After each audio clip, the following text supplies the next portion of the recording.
Hi guys, welcome back to my channel. Hope आप सभी बहुत अच्छे से होंगे।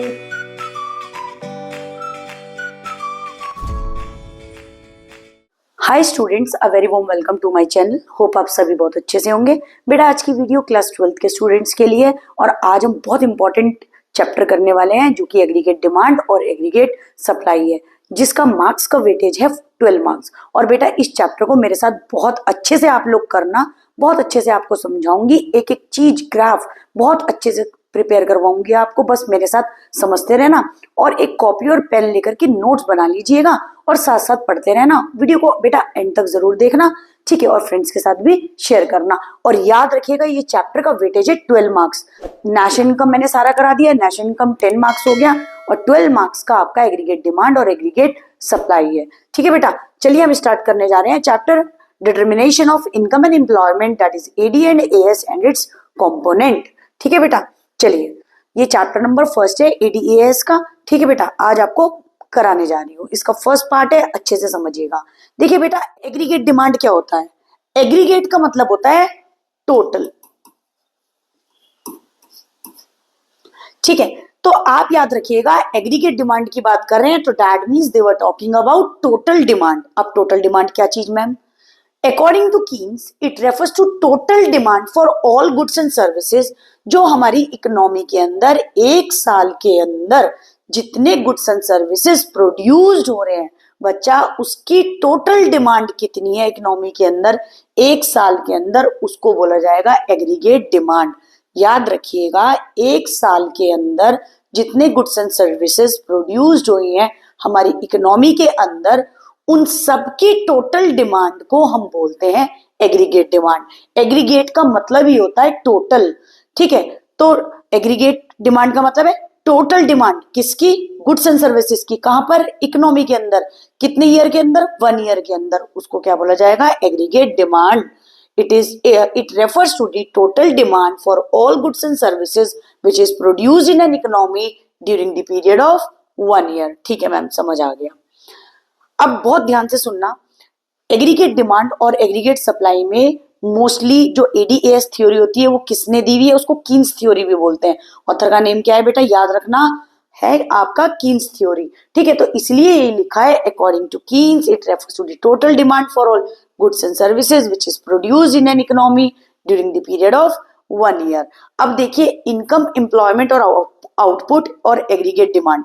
अब एक बात बच्चा बहुत ध्यान से सुनना, अगर किसी पर्सन की इनकम जीरो है, अगर किसी पर्सन की इनकम वो कुछ नहीं कमाता है, जीरो है, there will always be some level of aggregate demand.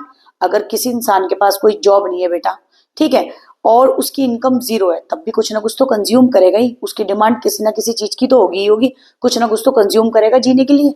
ठीक है, तो ये बात बोल रहे हैं, जब भी किसी बंदे की इनकम, किसी पर्सन की इनकम, आउटपुट, एम्प्लॉयमेंट जीरो हो, there will always be some level of aggregate demand, क्योंकि वो कुछ ना कुछ कंज्यूम करेगा ही करेगा। तो अगर इनकम जीरो है, कंजप्शन 100। अब इनकम थोड़ी सी बढ़ी, किसी पर्सन ने कमाना स्टार्ट करा, उसकी इनकम 200 हो गई, तो एग्रीगेट डिमांड भी कितना हो गया बच्चा? 200। जब उसकी इनकम और बढ़ गई तो क्या हो गया? आपका एग्रीगेट डिमांड भी थोड़ी सी बढ़ गई। जब इनकम और ज्यादा बढ़ी, एग्रीगेट डिमांड और बढ़ गई। जब इनकम और ज्यादा बढ़ी, एग्रीगेट डिमांड और बढ़ गई। जब इनकम और ज्यादा बढ़ी, एग्रीगेट डिमांड भी बढ़ गई। ठीक है बच्चा, तो याद रखना, when the level of income increases, आपका एडी भी क्या होता रहेगा? इंक्रीज हो जाएगा। ये बात जरूर याद रखना, जैसे जैसे लेवल ऑफ इनकम इंक्रीज होता रहेगा वैसे वैसे लोगों की कंजप्शन पावर और एग्रीगेट डिमांड क्या हो रहेगी? ज्यादा इंक्रीज होती चली जाएगी। वही चीज यहाँ समझाई हुई है। ठीक है बच्चा, अब देखिए इसका जब हम ग्राफ ड्रॉ करेंगे, ठीक है, ये तो नंबर की वजह से कर रखा है बेटा। अब ये देखिए, ये एक्स एक्सिस है, ये ओरिजिन है, ये वाई एक्सिस है। अब एक बात बहुत ध्यान से सुनना, इस डायग्राम के अंदर जो बनाया हुआ है, देखिए मैं, देखिए बेटा, जब हमारी इनकम जीरो है, ठीक है, तो हमारी एग्रीगेट डिमांड 100 है। तो जब हमारी इनकम जीरो है तो हमारी एग्रीगेट डिमांड क्या है? 100। जब हमारी इनकम 200 हुई, हमारी एग्रीगेट डिमांड 200 हुई। जब हमारी इनकम 400 हुई, हमारी एग्रीगेट डिमांड 300 हुई। जब हमारी इनकम बढ़ के 600 हो गई, हमारी एग्रीगेट डिमांड 400 हो गई। जब हमारी इनकम 800 हुई तो हमारी एग्रीगेट डिमांड 500 हो गई। जब हमारी इनकम 1000 हुई तो हमारी एग्रीगेट डिमांड क्या हो गई, 600 हो गई। That shows when the level of income is increases, aggregate demand भी क्या हो जाएगी, इंक्रीजेस। और एक बात याद रखिएगा, कभी भी एग्रीगेट डिमांड ओरिजिन से नहीं बनता है, ये ओरिजिन से थोड़ी ऊपर से बनता है। क्यों बच्चा, क्योंकि अगर हमारा लेवल ऑफ इनकम जीरो है, अगर लेवल ऑफ इनकम जीरो है तब भी कुछ ना कुछ एग्रीगेट डिमांड होगी ही होगी, याद रखिएगा। क्योंकि कंज्यूमर कुछ ना कुछ कंज्यूम करेगा ही करेगा, चाहे उसकी इनकम निल भी हो। ठीक है बच्चा, इस बात का जरूर याद रखिएगा। ठीक है, चलते हैं आगे। नेक्स्ट है आपका explanation when the level of income is zero. जो मैंने आपको बताया, जब लेवल ऑफ इनकम जीरो होगा हमेशा कुछ ना कुछ मिनिमम लेवल ऑफ डिमांड जरूर होगी, क्योंकि वो कुछ ना कुछ कंज्यूम करेगा ही करेगा। When the level of income increases, जैसे जैसे लेवल ऑफ इनकम इंक्रीज होगा एग्रीगेट डिमांड भी बेटा क्या हो जाएगी, इंक्रीज हो जाएगी। जैसे जैसे लेवल ऑफ इनकम बढ़ता चला गया वैसे वैसे एग्रीगेट डिमांड भी इंक्रीज हो गई। ठीक है बेटा, thus direct relationship exists between aggregate demand and the level of income due to which AD slopes upward। अब इसके अंदर क्या है, बहुत ध्यान से देखिएगा, इसके अंदर इट स्लोप्स अपवर्ड क्यों है बेटा, डायरेक्ट रिलेशनशिप अकर हो रहा है क्योंकि इनकम भी इंक्रीज हो रही है और एग्रीगेट डिमांड भी बढ़ रही है। अगर इनकम इंक्रीज होगी तो एग्रीगेट डिमांड भी इंक्रीज होगी, जो क्या रिफ्लेक्ट, रिजल्ट क्या हो रहा है इसका, डायरेक्ट रिलेशनशिप शो कर रहा है। ठीक है, याद रखिएगा, डायरेक्ट रिलेशनशिप अकर हो रहा है। ठीक है बेटा, डायरेक्ट रिलेशनशिप अकर हो रहा है और इससे क्या होगा, बहुत ध्यान से देखिएगा, डायरेक्ट रिलेशनशिप अकर हो रहा है due to which AD slopes upward. तो एडी क्या होगा, स्लोप्स अपवर्ड। ठीक है, याद रखिएगा, तो एडी स्लोप्स क्या हो जाएगा, अपवर्ड। आई होप आपको बहुत अच्छे से समझ आ गया हो। ये एडी है, ये आपका इनकम, हम डायग्राम के अंदर भी देख लेंगे, एडी स्लोप्स अपवर्ड। हाँ जी मैम, समझ आ गया। चलिए अब आगे देखते हैं। आगे है हमारा explain how AD is measured in an economy. इसको कंपोनेंट ऑफ एडी भी बोलते हैं और डिटर्मिनेंट्स ऑफ एग्रीगेट डिमांड भी बोलते हैं। क्वेश्चन इंपॉर्टेंट है बोर्ड एग्जाम के लिए, बहुत अच्छे से पढ़िएगा। ठीक है बच्चा, देखिए aggregate demand in an economy will be measured by following formula. इसका एक फॉर्मूला होता है, बहुत ध्यान से सुनना। AD is equal to, video को पॉज करके जरूर से जब मैं बोल दूं एक बार खुद भी बोल के देखिएगा, AD is equal to C plus I plus G plus X minus M E, जहां पर सी को हम बोलते हैं कंजप्शन एक्सपेंडिचर और इसको हम प्राइवेट कंजप्शन एक्सपेंडिचर भी बोलते हैं। ठीक है बेटा, प्राइवेट कंजप्शन एक्सपेंडिचर भी बोलते हैं, जो हम खुद के लिए कर रहे हैं। ठीक है जी मैम, समझ में आ गया। Investment, I stand for investment expenditure. अब I stand for investment expenditure है प्राइवेट इन्वेस्टमेंट एक्सपेंडिचर, जो हम खुद के लिए परचेज के लिए कर रहे हो। ठीक है बच्चा, अब जी क्या है, G stand for government expenditure और एक्स माइनस एम क्या है, एक्स स्टैंड फॉर एक्सपोर्ट। ठीक है, and M stand for import और E stand for net export, यानी net export is equal to export minus import. I hope ये formula आपने कर भी रखा होगा नेशनल इनकम में भी। ठीक है मैम, समझ में आ गया। नेक्स्ट देखिए, अब देखिए कंजप्शन एक्सपेंडिचर। ठीक है, कंजप्शन एक्सपेंडिचर को प्राइवेट कंजप्शन एक्सपेंडिचर भी बोलते हैं। और बेटा एक चीज और याद रखिएगा, प्राइवेट कंजप्शन एक्सपेंडिचर को दो पार्ट में लर्न करने का तरीका है। इसमें एक होता है प्राइवेट परचेज और एक होता है प्राइवेट इन्वेस्टमेंट।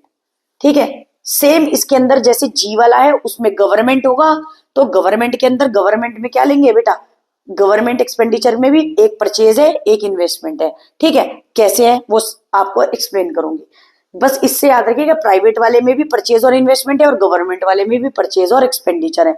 तो इसका पहला क्या है, C stand for consumption expenditure, इसको प्राइवेट कंजप्शन एक्सपेंडिचर भी बोलते हैं। ये एक्सपेंडिचर का मतलब खर्चा क्या होता है, it refers to the expenditure done by the household on the purchase of, जो कंज्यूमर करते हैं, हाउस होल्ड करते हैं, किसको परचेज करने पे, गुड्स एंड सर्विसेज। ये वो खर्चा है जो कंज्यूमर करते हैं, जो हाउस होल्ड करते हैं, किस चीज पे, on the purchase of goods and services. वो रिफ्लेक्ट करता है कंज्यूमर की एग्रीगेट डिमांड कि कितना वो गुड्स एंड सर्विसेज परचेज कर रहा है। ठीक है, अब इसको एक चीज और बोलते हैं, it is also called house hold expenditure. क्या बोलते हैं? House hold expenditure. जो घर में रहने लोग, जो घर में रहते हैं लोग, जो कंज्यूमर होते हैं, जो खर्चा करते हैं गुड्स एंड सर्विसेज पे, उसका अनदर नेम क्या होता है? Household expenditure. जी मैम, समझ में आ गया। It depend on the level of disposable income. अब डिस्पोजेबल इनकम क्या होता है बेटा? बहुत ध्यान से सुनना। डिस्पोजेबल इनकम हम बोलते हैं अगर किसी पर्सन की इनकम है 5 लाख रुपीज, ठीक है, और वो टैक्स पे कर रहा है 50,000 रुपीज, ठीक है, तो 50,000 रुपीज टैक्स पे कर रहा है, तो अभी भी उसके पास 4,50,000 रुपीज है, 4.5 लाख रुपए हैं। तो याद रखिएगा, टैक्स पे करने के बाद जो इनकम रह जाती है किसी भी पर्सन के पास, जैसे 4.5 लाख रुपए किसी पर्सन के पास रह जाएंगे, तो उससे वो जितने भी गुड्स एंड सर्विसेज परचेज करेगा उसको बोलते हैं डिस्पोजेबल इनकम। जो इनकम टैक्स पे करने के पास किसी भी पर्सन के पास बचे जिससे वो कुछ भी खरीद सकता है, that is known as disposable income. It depend on the level of disposable income of the household. एक कंज्यूमर की डिस्पोजेबल इनकम पे डिपेंड करता है। जितनी ज्यादा डिस्पोजेबल इनकम होगी किसी भी पर्सन की, डिस्पोजेबल इनकम टैक्स पे करने के बाद जितनी भी बचती है, उतनी जितनी ज्यादा होगी वो higher will be the private consumption, उतनी ज्यादा वो कंजप्शन कर सकता है गुड्स एंड सर्विसेज की। तो बेसिकली कंजप्शन एक्सपेंडिचर रिफ्लेक्ट करता है किसी भी पर्सन की क्या चीज? गुड्स एंड सर्विसेज खरीदने की पार बोल सकते हैं। जितनी ज्यादा उसकी इनकम होगी, इनकम नहीं बोलेंगे, डिस्पोजेबल इनकम होगी, टैक्स पे करने के बाद जो इनकम बचे उसको डिस्पोजेबल इनकम बोलते हैं। ठीक है, सरकार को टैक्स पे कर दिया, अब उसके पास जितनी ज्यादा डिस्पोजेबल इनकम होगी उतनी ज्यादा वो गुड्स एंड सर्विसेज परचेज कर सकता है। ठीक है मैम, समझ में आ गई। ठीक है, तो याद रखिएगा, प्राइवेट कंजप्शन एक्सपेंडिचर में परचेज और इन्वेस्टमेंट। परचेज करेगा गुड्स एंड सर्विसेज जब उसकी डिस्पोजेबल इनकम क्या होगी? ज्यादा से ज्यादा, तो फिर वो पैसे इन्वेस्ट करेगा किस चीज पे? गुड्स एंड सर्विसेज खरीदने पे। ठीक है मैम, समझ आ गया। अब है इन्वेस्टमेंट एक्सपेंडिचर। अब इन्वेस्टमेंट एक्सपेंडिचर क्या होता है, देखिए ध्यान से, एक्सपेरिमेंट नहीं है बेटा, गलती से लिख दिया गया। It refers to the expenditure, ठीक है, राइटिंग मिस्टेक हो गई। It refers to the expenditure which is done by the producer on the purchase of raw material. Suppose करो मेरा खुद का बिजनेस है, ठीक है, और मैं प्रोड्यूसर हूं, तो क्या चीज है? On the purchase of raw material. जो प्रोड्यूसर खर्चा कर रहा हो बिजनेस चलाने के लिए, किस चीज के लिए प्रोड्यूसर खर्चा कर रहा है? परचेज करने पे रॉ मटेरियल और ड्यूरेबल इक्विपमेंट, ठीक है, that is machinery. On the purchase of new capital assets, that is machinery हो गया। ठीक है, लिखा हुआ भी है, ध्यान से देखिएगा, मशीनरी हो गया, बिल्डिंग हो गया। ठीक है बच्चा, जैसे एक्सपेंडिचर ऑन इक्विपमेंट, मशीनरी और बिल्डिंग। आई होप आपको अच्छे से समझ में आ गया होगा। इन्वेस्टमेंट एक्सपेंडिचर, इन्वेस्टमेंट कौन करता है? आपको परचेज बता दिया, हाउस होल्ड। इन्वेस्टमेंट एक्सपेंडिचर कौन करेगा? प्रोड्यूसर करेगा। किस चीज के लिए बेटा? प्रोड्यूसर करेगा on the purchase of raw material, ठीक है, परचेज ऑफ रॉ मटेरियल और ड्यूरेबल इक्विपमेंट, जिससे वो गुड्स एंड सर्विसेज कंज्यूमर के लिए बना सके। अब ध्यान से सुनना, इन्वेस्टमेंट करेगा तभी तो ज्यादा से ज्यादा गुड्स एंड सर्विसेज बनेंगे और फिर कंज्यूमर उसको बाय करेंगे। ठीक है बच्चा, तो on the purchase of capital assets, that is expenditure on equipment और मशीनरी और बिल्डिंग। हाँ जी मैम, समझ में आ गया, इन्वेस्टमेंट भी। अब नेक्स्ट है गवर्नमेंट एक्सपेंडिचर। अब गवर्नमेंट का परचेज और खर्चा कहां पर है? अभी तो हमने प्राइवेट वाला बता दिया। देखिए एक बात ध्यान से सुनना बेटा, प्राइवेट इन्वेस्टर इन्वेस्ट क्यों करेंगे ज्यादा से ज्यादा मशीनरी और रॉ मटेरियल के अंदर? क्योंकि उनका मेन मोटिव ज्यादा से ज्यादा क्या होता है? प्रॉफिट मैक्सिमाइजेशन, इनकम जनरेट करना। जितने ज्यादा गुड्स एंड सर्विसेज बनाएंगे लोग उतना ज्यादा बाय करेंगे। अगर डिस्पोजेबल इनकम किसी पर्सन की बहुत ज्यादा है, उससे क्या होगा? गुड्स एंड सर्विसेज भी ज्यादा खरीदेगा और हमारे प्रोड्यूसर को क्या होगा? प्रॉफिट होगा।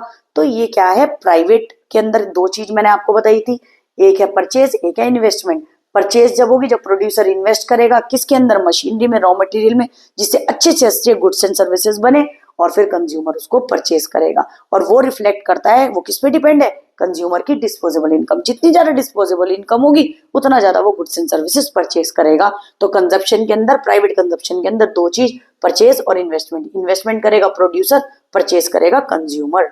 चलिए, हाँ जी मैम, समझ में आ गया। अब आ गया गवर्नमेंट का खर्चा। G stand for government. ठीक है, अब देखिए, it refers to the expenditure which is done by the government on the purchase of consumer और कैपिटल गुड्स। कंज्यूमर गुड्स भी और कैपिटल गुड्स भी, ताकि वो हमारी इकोनॉमी की नीड्स को फुलफिल कर पाए। कंज्यूमर गुड्स अगर आपने क्लास 11th में पढ़े हो, व्हीट और राइस हो गया एग्जाम्पल, और कैपिटल गुड्स कौन सा हो गया? मशीनरी। ठीक है, तो ये बात बोल रहे हैं, सरकार खर्चा करती है it refers to the expenditure which is done by the government on the purchase of consumer, जो कि सोशल वेलफेयर एक्टिविटीज के लिए होंगे, और कैपिटल गुड्स, ताकि वो सोसाइटी की नीड्स को फुलफिल कर पाए। अब ये इंक्लूड करता है, बहुत ध्यान से सुनना, कंजप्शन एक्सपेंडिचर। कंजप्शन एक्सपेंडिचर क्या होती है? It is incurred to meet public needs like law and order. अब सरकार क्या करती है? लॉ एंड ऑर्डर बनाती है, एजुकेशन फैसिलिटी प्रोवाइड करती है, हेल्थ फैसिलिटीज, ट्रांसपोर्ट, डिफेंस। ठीक है, डिफेंस में क्या चीज आएगा? बॉम्ब वगैरह बनाना, ठीक है, इक्विपमेंट बनाना आर्मी के लिए। अब ठीक है, ये तो कंजप्शन आपको समझ में आ गई। नेक्स्ट है इन्वेस्टमेंट। कहाँ कर रही है? ये तो सरकार क्या कर रही है? कंजप्शन एक्सपेंडिचर कर रही है। क्या चीज कर रही है? लॉ एंड ऑर्डर मेंटेन कर रही है। लॉ एंड ऑर्डर मेंटेन करेगी, टैक्सेस की फॉर्म में उसके पास पैसा भी आएगा, एजुकेशन भी बनाएगी, पार्क्स बनाएगी, ठीक है, पब्लिक के लिए पार्क्स बनाएगा, ये गवर्नमेंट के पास इससे पैसे भी आएंगे। गवर्नमेंट इन्वेस्ट क्यों कर रही है? ताकि पैसे आए। अब क्या चीज है investment expenditure? It involves construction of highways, roads और पार। क्या कंस्ट्रक्ट करना? हाईवे का बनाना, रोड्स बनाना, पब्लिक वेलफेयर के लिए पार्क्स वगैरह बनाना।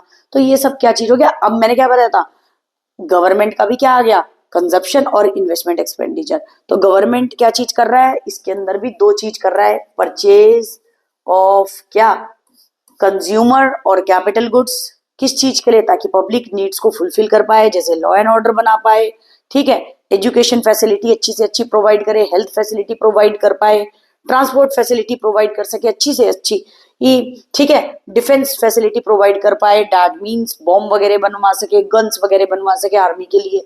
फिर इन्वेस्टमेंट एक्सपेंडिचर कर सके किस चीज पे? कंस्ट्रक्शन ऑफ हाईवेज पर, रोड्स पे, पार पे। ठीक है मैम, समझ में आ गया। नेक्स्ट अब हमारा जो लास्ट आया है वो क्या है? Net export. नेट एक्सपोर्ट का फॉर्मूला आपको पता भी होगा, आपने नेशनल इनकम में पढ़ा है, एक्सपोर्ट माइनस इंपोर्ट। ठीक है, X minus M, X stand for export और आई स्टैंड फॉर इंपोर्ट। यहां लिख भी दे रही हूं, एक्स, एम और ये ई। तो ये क्या चीज होता है आपका? बहुत ध्यान से सुनिएगा, net export is equal to export minus import. जिसको फॉर्मूला नहीं पता है याद रखना, net export is equal to export minus import. The difference between export and import is term as net export. हाँ जी मैम, पता है, नेशनल इनकम में पढ़ा भी है।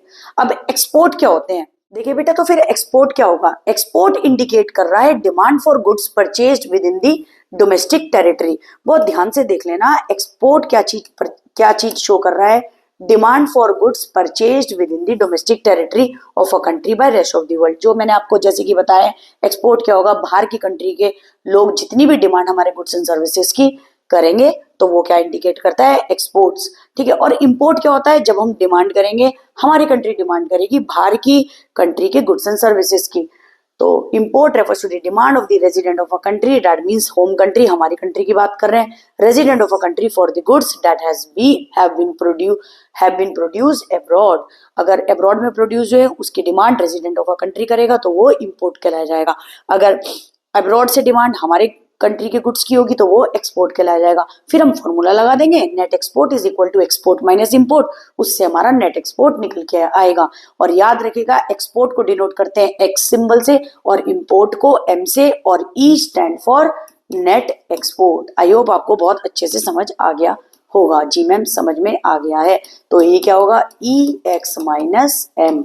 ई स्टैंड फॉर क्या होगा? Net export. ठीक है बेटा, और एक्स स्टैंड फॉर हमारा क्या हो जाएगा?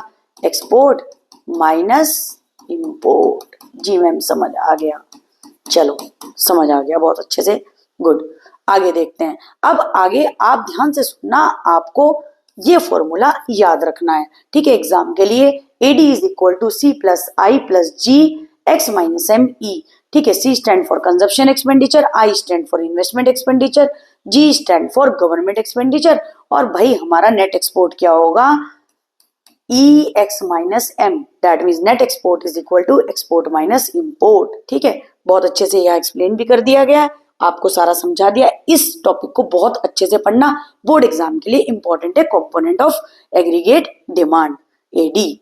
देखिए बेटा, अब हम बात करते हैं। So AD is equal to C plus I plus G plus X minus M E. ठीक है, अब ई यहाँ पर क्या आएगा? Net export. ठीक है, तो हमने ये तो पढ़ लिया है। एडी क्या आएगा हमारा? कंपोनेंट क्या है? कंजप्शन, इन्वेस्टमेंट, गवर्नमेंट और net export, export minus import. लेकिन बेटा याद रखिएगा, अगर हम टू सेक्टर इकोनॉमी की बात करें तो हमारा क्या चीज आता है? एडी के कंपोनेंट में सी और आई। हमारा ये नहीं आएगा। ठीक है, तो क्या आएगा, कंजप्शन और इन्वेस्टमेंट का। टू सेक्टर की बात करें, जहां सी स्टैंड फॉर डिजायर्ड कंजप्शन और डिजायर्ड इन्वेस्टमेंट। ठीक है बेटा, इसलिए मैंने आपको बताया था इसके अंदर प्राइवेट कंजप्शन के अंदर क्या चीज होगा, परचेज होगा, और इन्वेस्टमेंट दैट मीन्स कंजप्शन और इन्वेस्टमेंट होगा। सेम गवर्नमेंट के अंदर कंजप्शन और इन्वेस्टमेंट होगा। ठीक है मैम, समझ में आ गया। लेकिन अगर हम इन्वेस्टमेंट की बात करें तो आपको मैं ये समझाना चाहूंगी, हमारी इकोनॉमी के अंदर there are two types of investment in an economy. बहुत ध्यान से सुनना, there are two types of investment in an economy. कौन कौन सी है, देखिए, एक है हमारा इंड्यूस्ड इन्वेस्टमेंट और दूसरी क्या है हमारी, ऑटोनोमस इन्वेस्टमेंट। अब इंड्यूस्ड इन्वेस्टमेंट क्या होती है, बहुत ध्यान से सुनना, और ऑटोनोमस क्या होती है। इंड्यूस्ड इन्वेस्टमेंट का मेन एम होता है प्रॉफिट मैक्सिमाइजेशन। ठीक है बच्चा, और इसका कौन करता है इन्वेस्टमेंट, इसमें प्राइवेट इन्वेस्टर्स। ठीक है बेटा, अब ऑटोनोमस इन्वेस्टमेंट में क्या होता है, सोशल वेलफेयर, और पैसा इन्वेस्ट कौन करता है इसके अंदर, गवर्नमेंट। ठीक है मैम, डायग्राम देखेंगे हम। अब डायग्राम के अंदर ये क्या है हमारा, एक्स एक्सिस ओरिजिन और ये वाई एक्सिस। याद रखिएगा यहाँ पे होता है लेवल ऑफ इनकम, यहाँ होगा हमारा इन्वेस्टमेंट। तो बच्चा याद रखिएगा, जैसे जैसे हमारा लेवल ऑफ इनकम ज्यादा होगा वैसे वैसे हमारी इन्वेस्टमेंट भी ज्यादा होगी। ठीक है, तो हमारी जितनी ज्यादा लेवल ऑफ इनकम होगा उतनी ज्यादा हमारी इन्वेस्टमेंट इसके अंदर होगी। याद रखिएगा, जितना ज्यादा लेवल ऑफ इनकम बढ़ेगा उतनी ज्यादा हमारी इन्वेस्टमेंट बढ़ेगी। ठीक है, ऑटोनोमस इन्वेस्टमेंट के अंदर क्या चीज होता है, ये बात ध्यान से सुनना, ये हमारा कांस्टेंट होता है। अब इसके अंदर चाहे गवर्नमेंट की इनकम कुछ आ रही हो या नहीं आ रही हो, गवर्नमेंट के पास पैसे हो या ना हो, लेकिन सोशल वेलफेयर एक्टिविटीज के लिए उनको क्या करना है, इन्वेस्टमेंट करनी ही करनी है। जैसे फॉर एग्जांपल रोड्स बनाना, बिल्डिंग बनाना, मेडिकल फैसिलिटीज प्रोवाइड करना, ठीक है, स्कॉलरशिप देना। तो ये ऐसे खर्चे हैं जो सरकार को सोशल वेलफेयर एक्टिविटीज में इन्वेस्टमेंट करनी ही करनी है। इंड्यूस इन्वेस्टमेंट प्राइवेट इन्वेस्टर करते हैं, उसका मेन एम प्रॉफिट मैक्सिमाइजेशन होता है। तो लोग जितना ज्यादा क्या होगा, इनकम जनरेट होगी, उतना इन्वेस्टमेंट करेंगे, और इन्वेस्टमेंट करेंगे तो ज्यादा से ज्यादा गुड्स एंड सर्विसेज भी बनेंगे, जिससे हमारी इकोनॉमी में ज्यादा से ज्यादा प्रॉफिट होगा। तो इंड्यूस इन्वेस्टमेंट का प्राइवेट इन्वेस्टर करते हैं और मेन एम यही होता है कि profit maximization. Whereas autonomous investment एक ऐसी इन्वेस्टमेंट होती है जो सरकार करती है, गवर्नमेंट करती है। इसका मेन फोकस किस चीज पे होता है, सोशल वेलफेयर एक्टिविटीज पे होता है। गवर्नमेंट के पास इनकम कोई जनरेट हो रही है या नहीं हो रही है, इसके अंदर क्या चीज है, सरकार को खर्चा करना ही करना है। याद रखिएगा, ये पैरेलल होती है वो एक्स एक्सिस से। ठीक है, आई होप आपको बहुत अच्छे से समझ आ गया होगा। नेक्स्ट टॉपिक के अंदर हम एग्रीगेट सप्लाई पढ़ेंगे। आपको नेक्स्ट टॉपिक बहुत जल्दी करवाऊंगी, नेक्स्ट वीडियो जल्दी ही आएगी। टिल देन आप ये पूरी की पूरी वीडियो एंड तक अच्छे से देख लेना, फ्रेंड्स के साथ शेयर करना। Thank you so much for watching my video. ऐसी सपोर्ट करते रहना।